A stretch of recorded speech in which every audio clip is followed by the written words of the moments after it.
सबसे पहले आप सभी को मेरा प्यार भरा नमस्कार और पहाड़ों की इन सुंदर सुंदर वादियों से आप सभी का एक बार पुनः स्वागत है। तो हो चुकी हमारे एक नई ब्लॉग की शुरुआत। मेरा नाम है धीरज नेगी और मेरे गांव का नाम है बुरासी, जहां से मैं आप लोगों के लिए वीडियो बनाता रहता हूं। तो आज हमारा वीडियो बनाने का टॉपिक है खेतों पर। पहले हम आज खेतों में जाएंगे और वहाँ से गेहूँ को लाएँगे, क्योंकि हमारी जो गेहूँ है ना वो भी तैयार हो चुके हैं और आधे आधे गेहूँ तो हम ला चुके हैं घर में और हमने गेहूँ को बनाना भी शुरू कर दिया है। लेकिन आज मैं स्वयं जा रहा हूँ खेतों में गेहूँ काटने के लिए और माँ की तबीयत भी आज ज़्यादा ख़राब हो रही थी, तो मैंने सोचा कि आज मैं स्वयं चले जाता हूँ और शाम को हम हित्ती भाई के साथ जाएंगे। पूरे गांव में काट बांटना है ना, तो हित्ती भाई का जो छोटा भाई है दीपू, उसकी शादी है 9-10 तारीख, तो हम शाम को काट बांटने के लिए भी जाएंगे। तो चलिए दोस्तों वीडियो को शुरू करते हैं। तो खेत में जाने से पहले मैं आपको आज का मौसम बता देता हूँ। आज का मौसम हमारा कैसा है। यहाँ पर पीछे हमारे यहाँ पर गाँव है बुरासी और धूप यहाँ पर काफ़ी अच्छी खिली हुई है। चारों तरफ आप देख सकते हो काफ़ी अच्छा मौसम हो रखा है। और आप कहोगे कि भाई आपने कोट क्यों पहना हुआ है, तो मैं कोट के विषय में बता दूं तो यहाँ पर धूप भी अच्छी है लेकिन फिर भी ठंड लग रही है। कभी कभी हमारे यहाँ का मौसम बदल जा रहा है तो उस समय बहुत ज़्यादा ठंड हो रही है और बर्फ़ भी पड़ रही है भाई कभी कभी यहाँ पर। जैसे आपने आजकल सुना होगा कि केदारनाथ में बर्फ़ पड़ गई थी, तो वहीं की जो ठंड होती है वो यहाँ पर भी आती है। तो इसीलिए यहाँ पर बर्फ़ तो नहीं पड़ रही है लेकिन फिर भी वहाँ की ठंड आ रही है यहाँ। तो अभी आ चुके हैं हम अपने गांव के पंदेरे में। बचपन में जब हम यहाँ पर आते थे तो उस समय यहाँ पर काफ़ी पानी रहता था, लेकिन अब यहाँ पर पानी का स्तर घट चुका है। पानी बिल्कुल यहाँ पर सूख चुका है। और जब हमारे गाँव में शादी वगैरह होती है तो जो केला होता है ना, तो उसको हम यहाँ पर रखते हैं। आप पीछे मेरे देख सकते हो, यहाँ पर केला लोगों ने रखा हुआ है शादी का। ये तो जितने भी शादी के सामान होते हैं जैसे दिए हो गए, घड़े हो गए, तो लोग शादी होने के बाद यहीं पर रखते हैं।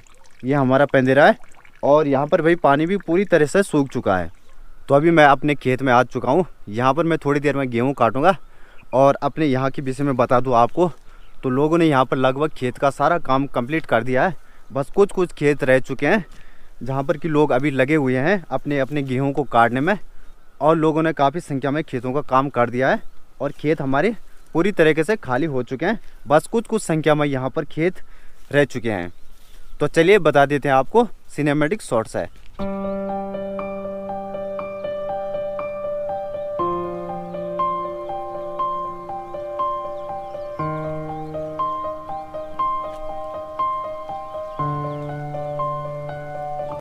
तो चलिए दोस्तों, हम भी अपना काम जल्दी जल्दी ख़त्म कर देते हैं जिसके लिए हम यहाँ पर आए हैं। और उसके बाद हमें और काम भी करना है घर में और शाम को हित्ती भाई के साथ भी जाना है, इसलिए हम अपना काम जल्दी जल्दी करते हैं जिसके लिए हम यहाँ पर आए थे। और यहाँ पर दोस्तों आपको ये छोटे छोटे गेहूँ दिख रहे होंगे। तो इस बार क्या हुआ था कि जो बारिश है वो टाइम पर नहीं हुई है, तो इसलिए इस साइड काफ़ी संख्या में छोटे छोटे हैं गेहूँ और उस साइड हमारे थोड़े बहुत बड़े हैं, क्योंकि वहाँ पर उनको नमी ठीक ठाक मिल गई थी। लेकिन यहाँ पर ये गेहूँ आप देख सकते हो काफ़ी संख्या में छोटे हुए हैं।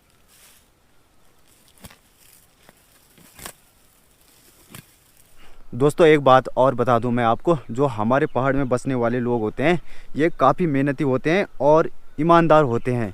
ज़्यादातर आपने देखा होगा कि उत्तराखंड के लोग कभी भीख नहीं मांगते हैं। आपने बाहर लाखों लोगों को देखा होगा और हर शहर में देखा होगा भिखारी भीख मांगते रहते हैं, और उत्तराखंड के लोग ही ऐसे हैं जो कि कभी भीख नहीं मांगते और अपनी मेहनत के ही दम पर आगे बढ़ते हैं और अपना भरण पोषण करते हैं। और आप उत्तराखंड में कहीं भी चले जाओ तो आपको उत्तराखंड के लोग ये ज़रूर पूछेंगे चाय के लिए और खाने के लिए। और जितनी इंसानियत मुझे लगता है उत्तराखंड में, उतनी इंसानियत शायद कहीं होगी। सबसे ज़्यादा इंसानियत जो आज है वो हमारी देवभूमि उत्तराखंड में है। और मैं आपको दूसरी बात बता दूं, तो जो काम हमारे पहाड़ों में लड़कियां करती है वो काम हम लड़के भी करते हैं, और जो काम लड़के करते हैं वो काम हमारी पहाड़ों की लड़कियां भी करते हैं। काम में हमारी पहाड़ों के लोग कभी भी शर्म नहीं करते हैं, लगभग सभी काम करते हैं। इसीलिए आपने देखा होगा कि उत्तराखंड के लोग कहीं पर भी हार नहीं खाते हैं। कहीं पर भी नहीं, वो कहीं पर भी चले जाए लेकिन वो हार नहीं खाते हैं, चाहे वो नौकरी अपने गढ़वाल में करे या फिर शहरों में करे, किसी भी देश में चले जाए, लेकिन पहाड़ी लोग कभी हिम्मत नहीं हारते हैं और ना ही कभी भीख मांगते हैं। ये हमने देखा है।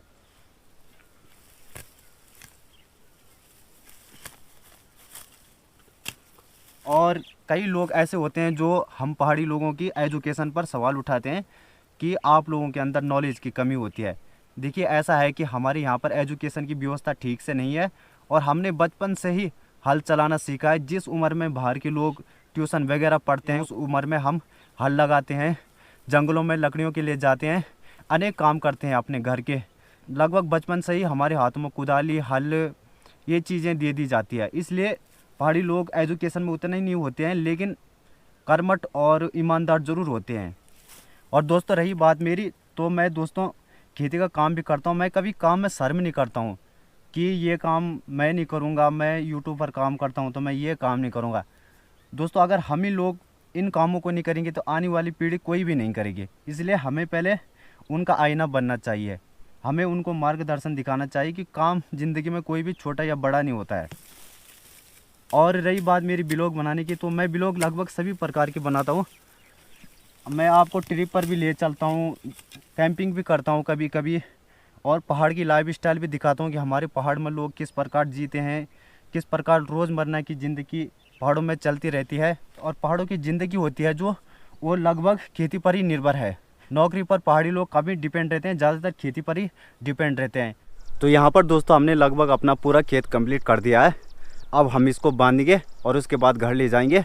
हमारे यहाँ पर क्या होता है कि हम लोग दरांती से गेहूँ को काटते हैं, घास घूस जो भी होता है दरांती से काटते हैं, क्योंकि पहाड़ों में मशीनें काम नहीं करते हैं, इंसान ही यहाँ पर काम करते हैं। क्योंकि यहाँ पर सीढ़ीदार खेती होती हैं, तो यहाँ पर ट्रैक्टर ये चीज़ें आ नहीं सकते, इसलिए हमें हाथों से ही काम करना पड़ता है। यहाँ पर जितना भी काम होता है वो सभी के सभी हाथों से ही होता है। जैसे अब हम इस गेहूँ को घर ले जाएंगे और फिर इनको एकजुट करेंगे, उसको कहते हैं कि छछाना, मतलब गेहूँ को छछाना, मतलब गेहूँ को एकजुट करना। और उसके बाद गेहूँ को काटा जाता है। आगे की प्रोसेस मैं आपको थोड़ी देर में बताऊंगा, या फिर अगर आज नहीं करेंगे हम तो फिर कभी हम आपको बताएंगे। दोस्तों काटे हुए गेहूँ का छोटा छोटा हिस्सा किया जाता है और उसके बाद इसको गेहूँ से ही बांधा जाता है। तो मैं बताता हूँ आपको किस प्रकार इनको बांधा जाता है। वैसे लोग तो अलग अलग प्रकार से गेहूँ को बांधते हैं, लेकिन मैं इस प्रकार से बांधता हूँ। मैं पहले इनको ऐसा पकड़ता हूँ और लोग तुम्हें पता है क्या करते हैं, ऐसे ही मतलब दो हिस्सा करते हैं उसके बाद बांधते हैं। लेकिन दोस्तों मैं इस प्रकार बांधता हूँ गेहूँ को, और हमने ये काम बचपन से ही किया है।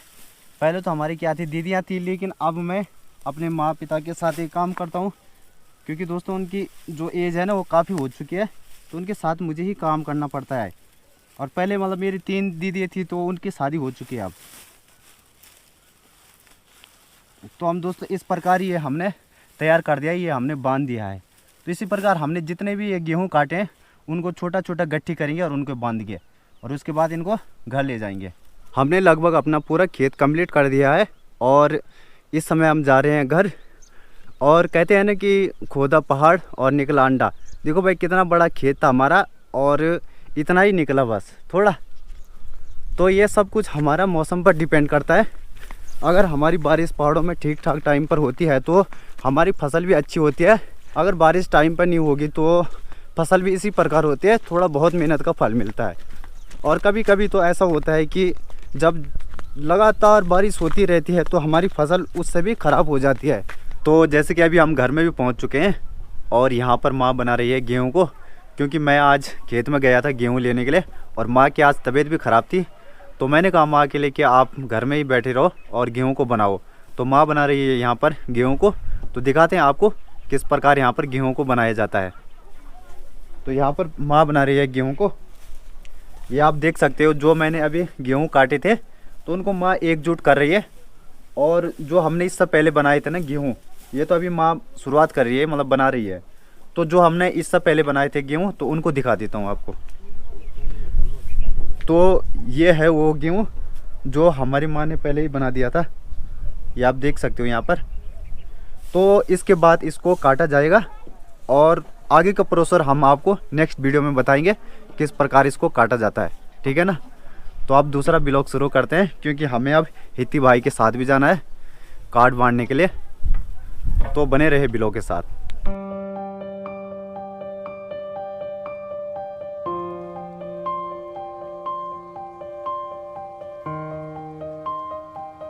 तो अभी कर रहे हैं हम ब्लॉग की शुरुआत शाम के टाइम से। सुबह मैं खेत में गया था तो उस समय मेरा वहाँ पर काम था, आपने भी देखा होगा कल वाली ब्लॉग में। तो अभी जा रहे हैं मैं और हिती भाई कार्ड बांटने के लिए। हमारे दीपू भाई की शादी है ना 10 और 11 तारीख को, तो हमें इस समय कार्ड बांटने के लिए जाना पड़ रहा है। तो देखते हैं भाई, जहाँ जहाँ पर मतलब कार्ड पूरे होते हैं वहाँ तक तो ठीक है, क्योंकि जो हमारा गांव है ना वो काफ़ी बड़ा है। हम मतलब कहीं कहीं पर क्या करते हैं कि काट देते हैं, जैसे ताली खोल हम काट देते हैं, तो माली खोल हम कहते हैं मतलब मुँह से।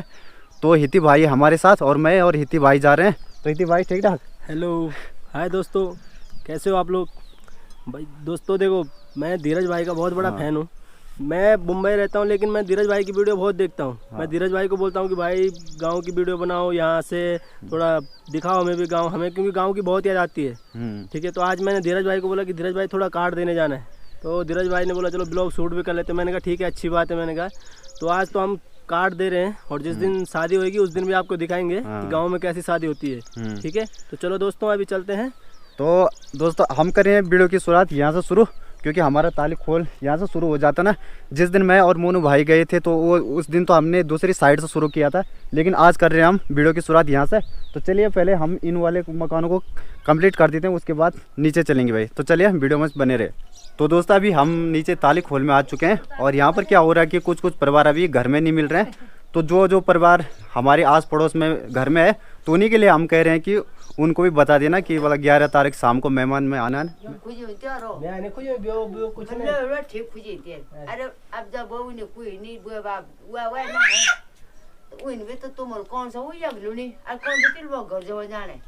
जो जो परिवार हमें घर में नहीं मिल रहा है तो हम वहाँ पर कार्ड डाल रहे हैं। ये आप देख सकते हो इतनी भाई इस समय वहाँ पर कार्ड रख रहे हैं। मतलब कई परिवार ऐसे है ना जो घर में नहीं है, तो उनके लिए हम वहीं पर कार्ड रख रहे हैं। और जो जो परिवार हमें घर में मिल रहा है तो उनको हम कह रहे हैं। तो दोस्तों अभी हम चाचा जी के घर के सामने आ चुके हैं और हमारी दीपू भाई की शादी है ना 10-11 तारीख को, 11 और 12 को। तो चाचा जी तुम को पहले में नमस्कार है। अच्छा, और तुम 11 तारीख शाम को था। अच्छा, और सवेरा मवार। ठीक है, ठीक जा मई। तो हाँ मई। अच्छा, तो यहाँ पर तो दोस्तों मैंने कह दिया है। और उस तरफ गए हमारे हिती भाई और इधर हमारी यहाँ पर चाची भी है। तो चाची ठीक ठाक? हाँ ठीक ठाक बाबा। तो क्यों बढ़ो से हाल है? क्यों बढ़ो से बाबा? अच्छा, और दोस्तों आजकल गांव में सभी लोग अपने अपने गेहूं को भी बना रहे हैं, क्योंकि आजकल हमारे यहाँ पर काम काज चल रहा है ना गेहूं बनाने का। वो भी बोला लेकिन हमारे गेहूं कर वैसे गेहूं से हैं। हाँ